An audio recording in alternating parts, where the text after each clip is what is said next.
حي على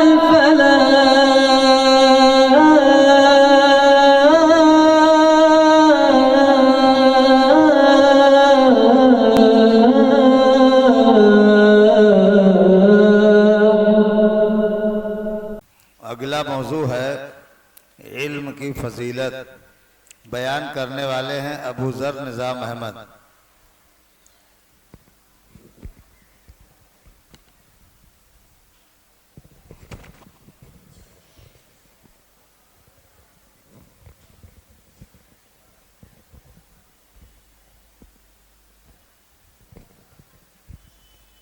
السلام علیکم ورحمۃ اللہ وبرکاتہ. نحمده ونصلي على رسوله الكريم. اما بعد، قال الله تعالى: فاعوذ بالله من الشيطان الرجيم. بسم الله الرحمن الرحيم. اقرأ باسم ربك الذي خلق، خلق الإنسان من علق. اقرأ وربك الأكرم الذي علم بالقلم، علم الانسان ما لم يعلم. حیرت ہے کہ وہ قوم ہے تعلیم میں پیچھے، حیرت ہے کہ وہ قوم ہے تعلیم میں پیچھے جس قوم کا آغاز ہی قرآن سے ہوا تھا. صدر انجمن اور حاضرین مجلس، آج کی اس تسمائی انجمن میں جس موضوع پر بولنا چاہتا ہوں وہ ہے علم کی فضیلت.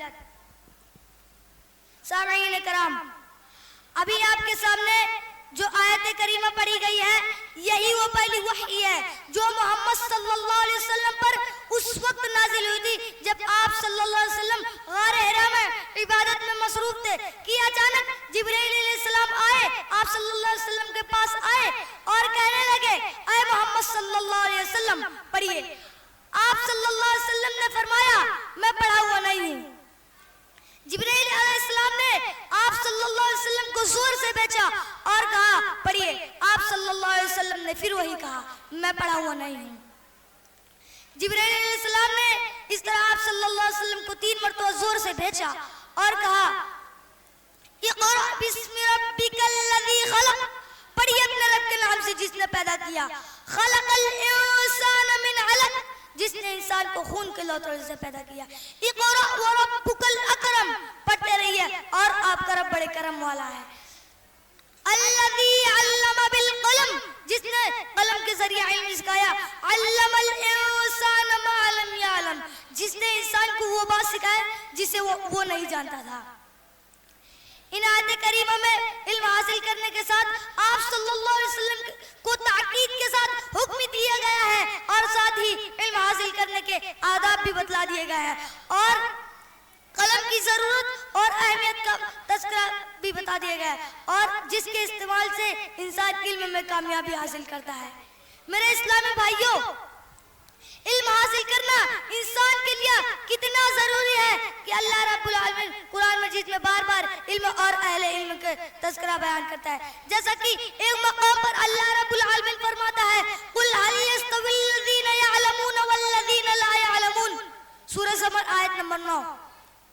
اے نبی صلی اللہ علیہ وسلم کہہ دیجئے، کیا علم والے اور بے علم والے برابر ہو سکتے ہیں؟ اس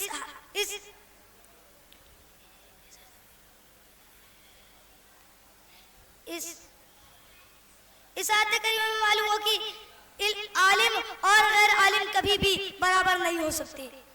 قرآن مجید کے علاوہ احادیث میں بھی بیان کر دیا، علم کی اہمیت و فضیلت بیان کر دی ہے، بار بار ہوا تذکرہ بار بار ہوا ہے. جیسا کہ حضرت ابو درداء رضی اللہ عنہ کہتے ہیں کہ میں نے نبی صلی اللہ علیہ وسلم کو فرماتے ہوئے سنا: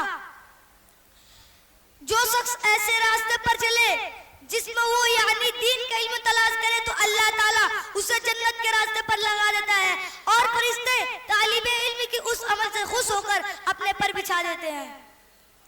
اور آسمان و زمینوں کی مخلوق حتیٰ کہ مچھلی پانی میں مغفرت کی دعائیں کرتی رہتی ہے.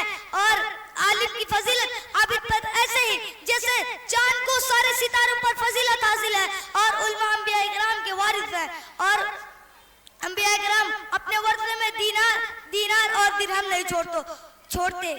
وہ تو دین کا علم ہی ورثے میں چھوڑ کر جاتے. بس جس نے وہ علم حاصل کیا اس نے صرف و فضل کا ایک بڑا حصہ حاصل کر لیا.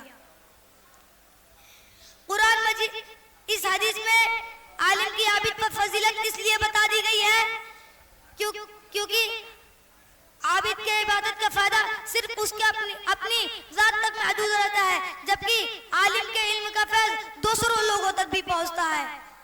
اس لیے میرے اسلامی بھائیوں، ہمیں چاہیے کہ ہم زیادہ سے زیادہ علم حاصل کریں اور لوگوں میں عام کریں، کیونکہ علم کا فائدہ صرف دنیا میں ہی نہیں بلکہ مرنے کے بعد میں ملتا ہے۔ اب آخر میں اللہ تعالیٰ سے دعا ہے کہ ہمیں علم کی اہمیت و فضیلت جاننے اور علم حاصل کرنے اور اس پر عمل کرنے کی توفیق دے، آمین۔ وآخر دعوانا الحمدللہ رب العالمین۔ اب آخر میں ایک شعر کے ساتھ میں اپنی بات کو ختم کرنا چاہتا ہوں۔ تعلیم ہی سے پاتی ہے انسانیت عروج، تعلیم ہی سے پاتی ہے انسانیت عروج، انسان زندہ لاش ہے تعلیم کے بغیر۔ السلام علیکم ورحمۃ اللہ وبرکاتہ۔